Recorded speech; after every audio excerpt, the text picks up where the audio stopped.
ပင်လယ်မြမာကြီးအဗီဒါကိုအနိုင်ယူနိုင်ခဲ့တဲ့လူဗီနဲ့ကိုဗီဟာမကြခင်မှာပဲ Romance Dawn ဆိုတဲ့ကျွန်းလေးတစ်ခုကိုရောက်ရှိတော့မှာပါ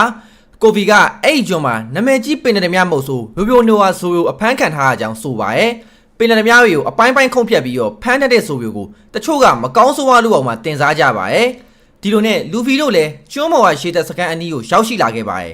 ကိုဗီကအဖမ်းခံထားရတဲ့ဆိုကိုအဖွဲထဲမခေါ်ဘူးလူဗီကိုဖျောင်းဖျားနေပေမဲ့လူဗီကတော့ဇိုယိုဟာလူကောင်းတာဖြစ်မယ်ဆိုရင်ခေါ်ချင်ကြောင်းဆိုခဲ့ပါတယ်။လူဗီလည်းမြို့သားတယောက်ကိုဇိုယိုအဖမ်းခံထားရတဲ့နေရာကရှီတက်စခန်းထဲမှာလာလို့မေးလိုက်ချိန်မှာတော့နမဲကြားရနေတင်အားလုံးကလမ်းဖြန့်ကုန်ကြပါတယ်။လူဗီကတော့ကိုဗီလည်းရှီတက်ထဲကိုဝင်ချင်နေရမို့လို့ရှီတက်စခန်းထဲကိုတွားကြဖို့ပြောရင်မဲ့ကိုဗီကတော့ဒီကျွန်းကရှီတက်စခန်းကိုနမဲဇိုးနဲ့ကြော်ကြရဲ့ကပတိန်မော်ဂန်ဆိုသူအုပ်ချုပ်နေရလို့ပြန်ပြောခဲ့ပါတယ်။ဒီလိုနဲ့တိုးနှစ်ယောက်လေးရှီတက်စခန်းနေရန်ပေါ်ကိုတက်ကြည့်ကြရမှာတော့ရီယိုနိုဝါဆိုကိုတွေ့ခဲ့ပါတယ်။လူဗီကဇိုယိုကိုလှုပ်ပေးဖို့ကြိုးဖြီပေးမယ်ပြောနေပေမဲ့ဒီအချိန်မှာပဲဇိုယိုကမြင်သွားပြီးမျက်စိနောက်တွေထွက်သွားကြလို့ပြောလိုက်ပါတယ်။ကိုဗီလည်းဇိုယိုကိုအဖွဲထဲမထည့်ဖို့လူဗီနဲ့စကားများနေချိန်မှာပဲခလေးမလေးတယောက်ကလှေကတိလေးနဲ့ဘေးရတက်လာခဲ့ပါတယ်။ခလေးမလေးကကျိုးနဲ့တွေ့ဆင်းသွားပြီးအဖမ်းခံထားရတဲ့ဇိုယိုကိုအိုနီဂီဝီထမင်းစုပ်လေးသွားပေးခဲ့ပါတယ်။ဇိုယိုကခလေးမလေးကိုစိတ်ပူပြီးထွက်သွားခိုင်းနေပေမဲ့မကြခင်မှာပဲရှေတသားရီရောက်လာခဲ့ပါတယ်။အဲ့ဒီတဲကကပတိန်မော်ဂန်ရဲ့တားဖြစ်သူဟက်တမန်ပိုကခလေးမာလေးရဲ့ထမင်းစုပ်ကိုလူစားလိုက်ပြီးအရသာဆိုလို့စားမရဘူးပြောဆိုကချက်တောင်းနဲ့နင်းချပစ်လိုက်ပါရဲ့ရာဇဝတ်သားကိုကူညီသူတိုင်းအပြစ်ပေးခံရမယ်လို့ဆိုကခလေးမာလေးကိုနေရန်အပြင်ကိုကင်ပေါက်ခိုင်းခဲ့ပါရဲ့ရှေတသားကခလေးမာလေးကိုမကင်ပေါက်ချင်ပေမဲ့ကပတိန်မော်ဂန်ရဲ့တားအမိန်မို့မလွန်ဆန်နိုင်ပဲပစ်လိုက်ရပါတော့ရဲ့ဒါပေမဲ့လေလူဗီကသူ့ရဲ့ရောဘာအစွမ်းနဲ့လှမ်းဖမ်းလိုက်နိုင်ခဲ့ပါရဲ့ဟက်တမန်ပိုလည်းရှီမောကဆိုဘိုးကိုတလားတိတိအခုလိုစက်တောင်းခံနိုင်မှာမဟုတ်ဘူးလို့ပြောကထွက်သွားခဲ့ပါရဲ့ဒါမဲ့ဇိုးကတော့နောက်ထပ်10ရက်ပဲကြံတော့ရလို့လှမ်းအောင်ပြောလိုက်ပါရဲ့မကြခင်မှာပဲလူဗီရောက်လာခဲ့ပြီးသူသာဆိုရင်အစားမစားပဲနေနိုင်မှာမဟုတ်ဘူးလို့ပြောတဲ့အခါဇိုယိုကတော့သူဟာခံနိုင်ရရှိသူဖြစ်ပြီးအသက်ရှင်အောင်ရှင်ရမယ်လို့ပြန်ပြောလိုက်ပါရဲ့လူဗီလည်းတော်တော်ထူးဆန်းတဲ့သူပဲလို့ဆိုကထွက်သွားဖို့ပြင်နေချိန်မှာပဲဇိုကခလေးမာလေးကြံခဲ့တဲ့ထမင်းစုပ်လေးကိုလှမ်းယူခိုင်းခဲ့ပါရဲ့ဇိုကသူ့ရဲ့ထမင်းစုပ်လေးကိုအကုန်စားလိုက်တာကိုတိသွားတဲ့ခလေးမာလေးကတော့အလွန်ဝမ်းသာနေခဲ့ပါပြီအဲ့နောက်ခလေးမာလေးကဇိုဖမ်းခံနေရတာဟာသူ့ကြောင့်ဖြစ်ကြောင်းရှင်းပြလာပါတယ်။ဒီနေ့မှာဟက်တမန်ပိုကသူ့တပည့်တွေနဲ့အတူခွေးကြီးတကောင်ကိုခေါ်ကခလေးမာလေးကိုစားလောက်ဆိုင်တွေကိုဝင်ရောက်တောင်းကျိုင်းခဲ့ပါတယ်။ဒါကိုစားလောက်ဆိုင်မှာရှိနေတဲ့ဇိုကဝင်ရောက်ကူညီပေးခဲ့ပြီးရှေတပ်သားတွေကိုပြန်လည်တိုက်ခိုက်ခဲ့ပါတယ်။ဒီခါဟက်တမန်ပိုကသူ့ဖေဟာရှေတပ်ခေါင်းဆောင်ကပတိန်မော်ဂန်ဖြစ်ပြီးခလေးမာလေးနဲ့သူ့အမေကိုဖမ်းပြီးကျိုးမိန်ပေးမယ်လို့ချိန်ချောက်ပါတော့ရဲ့။အဲ့လိုဖြစ်ချင်ရင်တော့ဇိုကတလားတိတိအစာမစားရှေမတောက်ပဲအဖမ်းခံရမှာဖြစ်ပြီးအကဲလို့မသေးခဲ့ရင်တော့လှုပ်ပေးမယ်လို့ပြောလာပါတယ်ဒီလိုနဲ့ဇိုတယောက်အဖမ်းခံရပြီးအခုဆိုရင်တော့3ပတ်တိတိရှိနေပြီဖြစ်ပါတယ်ဂတိမတီရဲ့ဟက်တမန်ပူကတော့ခလေးမလေးကိုဆိုင်မှာထပ်မံတောင်းကျမ်းနေခဲ့ပြီးဇိုကိုလည်းနောက်နေ့ကျရင်တပ်ပစ်တော်မယ်လို့ပြောလိုက်ပါတယ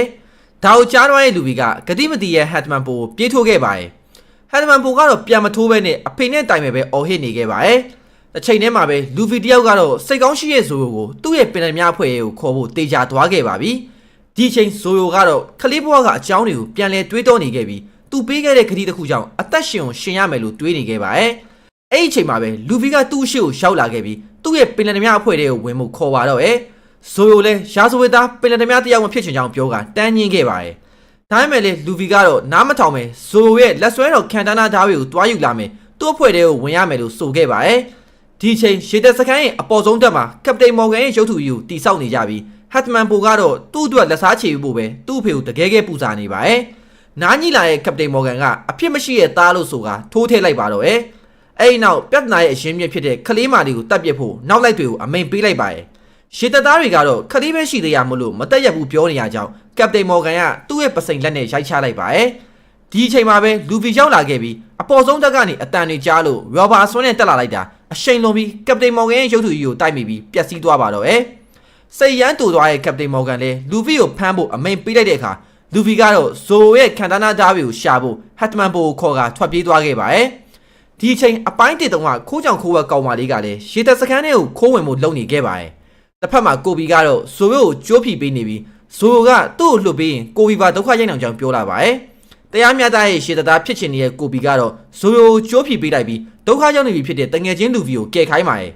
ဒါပေမဲ့ကပတိန်မော်ဂန်ရောက်လာပြီးတိုးနှစ်ယောက်တော့ရှင်းပြဖို့လုပ်ပါတော့ဒါတွေကိုခံတနာဓာတ်တွေရှာတွေ့သွားပြီဖြစ်တဲ့လူဗီကလှမ်းမြင်နေခဲ့ပါတယ်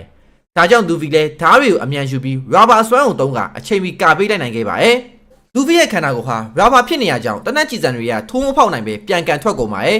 အားလုံးလည်းအံ့ဩသွားကြပြီးလူဗီကတော့တနေ့သူဟာပင်လယ်မြဘရင်ဖြစ်လာမဲ့လူလို့ပြောလိုက်ပါတော့ရဲ့အဲ့နောက်ဇိုရဲ့ဓာတ်တွေကိုပြန်ပေးလိုက်ပြီးသူနဲ့သူစက်တိုက်ပွဲဝင်မယ်ဆိုအစိုးရပုံကံသူဖြစ်သွားမယ်လို့ပြောခဲ့ပါရဲ့ဒီလိုနေရာမှာအသေးခံရမယ့်တူပင်လယ်မြပဲလှုပ်တော့မယ်လို့ဆုံးဖြတ်လိုက်တဲ့ဇိုကတော့ဘာအောင်မှမမှုတော့ပဲလူဗီရဲ့ပထမအဆုံးသောအဖွဲ့ဝင်ဖြစ်လာပါတော့ရဲ့ကပတိန်မော်ဂန်ကတော့လူဗီစွမ်းတွေဟာနဆိုးအသီးကြောင့်ဆိုတာကိုသိနေခဲ့ပါတယ်လူဗီကတော့ဇိုကိုကြိုးဖြီပေးနေပါတယ်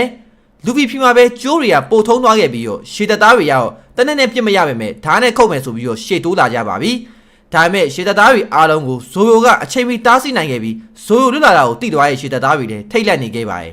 ်ဇိုကလူဗီနဲ့သူပင်တများလှုပ်ပြီးအစိုးရကိုစန့်ကျင်တော့မှဆိုပေမဲ့သူ့ရဲ့အိမ်မက်ဖြစ်တဲ့ကပအတော်ဆုံးပြိုင်မကင်းဓာတ်မတယောက်ဖြစ်လာစေရမယ်လို့ပြောခဲ့ပါတယ်ရှေတသားတွေကတော့ပင်တများမုံဆိုဇိုယိုကိုတော့မနိုင်တာနတ်ဆိုးအသီးစားထားတဲ့လူဗီကိုနိုင်ဖို့ဆိုတာပုံမဖြစ်နိုင်မှန်းသိနေကြပြီးကပတိန်မော်ဂန်ကတော့သူ့မိတ်ကိုမနာခံတဲ့သူတွေကိုကိုယ်လေပင်ကိုခုတ်ဖြတ်လိုက်လို့ပြောလိုက်ပါတယ်လူဗီလည်းစတင်တိုက်ခိုက်ခဲ့ပြီးကပတိန်မော်ဂန်ကသူ့ကိုယ်သူပစိန်လက်မော်ဂန်လို့ပြောကပြန်လည်တိုက်ခတ်လိုက်ရမယ်သူ့တိုက်ကွက်တွေကဘာမှမထိရောက်ခဲ့ပါဘူးဒီခါဟက်တမန်ပိုကကိုဗီကိုဖမ်းပြီးတော့တစားကန်လုပ်ပါတော့တယ်ဒါပေမဲ့လူဗီရဲ့ရာဘာပစ္စတိုနဲ့တာအထိုးခံလိုက်ရပါတယ်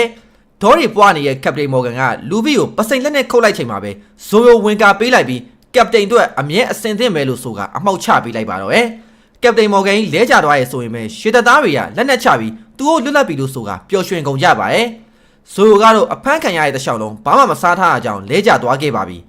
ဒီလိုဖြစ်နေချိန်ခိုးကြောင်ခိုးဝက်ကောင်မလေးကတော့ရှေတက်စကန်အခန်းတစ်ခုထဲမှာ Grand Line ရဲ့မြေပုံကိုရှာဖွေနေပါတယ်အချိန်တော်ကြာရှာပြီးရဲ့အထိ Grand Line မြေပုံကိုမတွေ့ရတော့တာကြောင့်ပင်လယ်သမားကပတိန်ဘက်ကီယူသွားပြီဆိုတာကိုသဘောပေါက်သွားခဲ့ပါတယ်လူဗီဇိုယိုနဲ့ကိုဘီတို့ဟာခလေးမလေးရဲ့ဆိုင်ထဲမှာစားတောက်နေကြပါတယ်သူတို့ကိုကျွေးမွေးအခန့်လို့ကျေးဇူးတင်နေကြပြီးခလေးမလေးရဲ့အမေကတော့ဒီမျိုးကိုကယ်တင်ပေးခဲ့သူတွေမို့ပို့လို့တောင်ကျေးဇူးတင်ကြောင်းပြောလာပါတယ်ဇိုကပင်လယ်မြဘရင်လုံမဲ့လူဗီကိုအခြားအဖွဲ့ဝင်တွေရှိသေးလားမေးပါတယ်လူဗီကတော့တိုးနှစ်ယောက်သာရှိကြောင်းပြန်ပြောခဲ့ပြီးသူ့ရဲ့ပင်လယ်မြတင်မောအသေးလေးကိုလှမ်းပြလိုက်ပါတယ်လူဗီတို့ဆက်လက်ခရီးဆက်ရမှာကတော့ Grand Line ဖြစ်ပြီးနှစ်ယောက်ထဲနဲ့တော့အဲ့ကိုရောက်နိုင်မှာမဟုတ်ပါဘူးကပောင်မှာပင်လယ်နှစ်ခုရှိပြီးအဲ့ဒီပင်လယ်နှစ်ခုကိုပိုင်းခြားထားတဲ့တိုက်ကြီးကို Red Line လို့ခေါ်ကြပါတယ် Red Line ရဲ့အလယ်မှာမြို့တစ်မြို့ရှိနေပြီး Grand Line ကအဲ့ဒီမြို့ကိုထောင်လိုက်ဖြတ်ပြီးတကဘာလုံးထိကိုပတ်သွားပါတယ်အဲ့ဒီနေရာမှာပဲပင်လယ်မြဘရင်ဂိုးပြော်ချာကသူ့ရဲ့ One Piece ရန်နာတိုက်ကိုထားခဲ့ရကြောင်းပင်လယ်မြတွေအကုန်လုံးကအဲ့ဒီနေရာကို UTV ရွှဲလွှင့်နေကြတာပါလူဗီကတော့ဘလုံနေနေ One Piece ကိုရှာမှာဖြစ်ပြီးဇိုယိုကလည်းသူ့ရဲ့ကပတိန်နောက်ကိုထောက်လျှောက်လိုက်တော့မှာဖြစ်ပါတယ်ကိုဘီကတော့လိုက်ပါလာမှာမဟုတ်ပဲသူ့ရဲ့အိမ်မက်ဖြစ်တဲ့ရှေတသားဖြစ်ဖို့စတင်ကြိုးစားရမှာပါမကြခင်မှာပဲရှေတသားတွေရောက်ရှိလာကြပြီးသူတို့ကိုကျေးဇူးတင်ကြောင်းပြောကြပါတယ်ကျေးဇူးရှင်စုံနေပေမဲ့လည်းပင်တသမားကြီးဖြစ်နေရကြောင်းရေတက်ဂုံတိတ်ခါအရာလူဗီတို့ကိုဒီမျိုးကထွက်သွားခိုင်းခဲ့ပါတယ်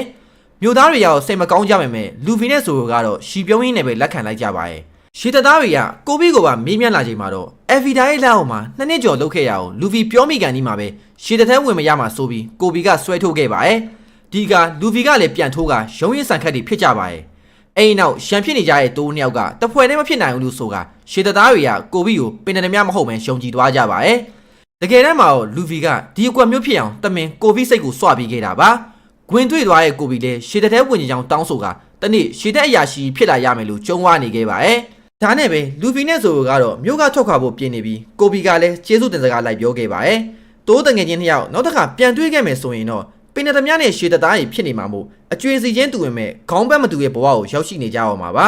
ဇိုယိုနဲ့လူဗီတို့ဟာပင်နယ်တဲကိုရွှဲလွှင့်လာကြပြီးဇိုယိုကပင်တသမားဘရင်ဘာလို့ဖြစ်ချင်တာလဲလို့လူဗီကိုမေးလိုက်ပါတယ်ဒီခါမှလူဗီကလူတစ်ယောက်စီမှာဂတိတစ္ဆာပြုတ်ခဲ့လို့ဖြစ်ပြီးတနေ့ကျရင်အရန်မိုက်တဲ့အဖွဲ့ဝင်တွေရှာမယ်ကမ္ဘာတန်ဖိုးအရှိဆုံးရှမ်းနာပြီးရှာမယ်ပြီးရင်တော့ပင်တသမားဘရင်ကြီးတယောက်ဖြစ်လာရမယ်လို့ကြုံဝါလိုက်ပါတော့အဲ့နောက်သူဆောင်းထားတဲ့ကောက်ရိုးအုပ်ထုပ်ကဒီအကြောင်းတွေကိုအကုန်သိပြီး Grand Line စီကိုဆက်လက်ရွှဲလင်းကြမယ်လို့ပြောကခကြီးဆက်လာကြပါတော့ဒါတွေကတော့ One Piece ရဲ့အပိုင်းနဲ့ဖြစ်ပြီးတော့အပိုင်း3ကိုဆက်တင်ပေးသွားပါမယ် Like Follow Subscribe လေးလုပ်ပြီးတော့ Comment လေးမှတ်ပေးခဲ့ကြပါဦးတချောင်းချောင်းလောက်မှတ်ပေးခဲ့ကြပါဦး Share ပေးခဲ့ကြပါဦးကျေးဇူးအများကြီးတင်ပါတယ်ကျွန်တော်ကတော့စက်မှတ်ပါ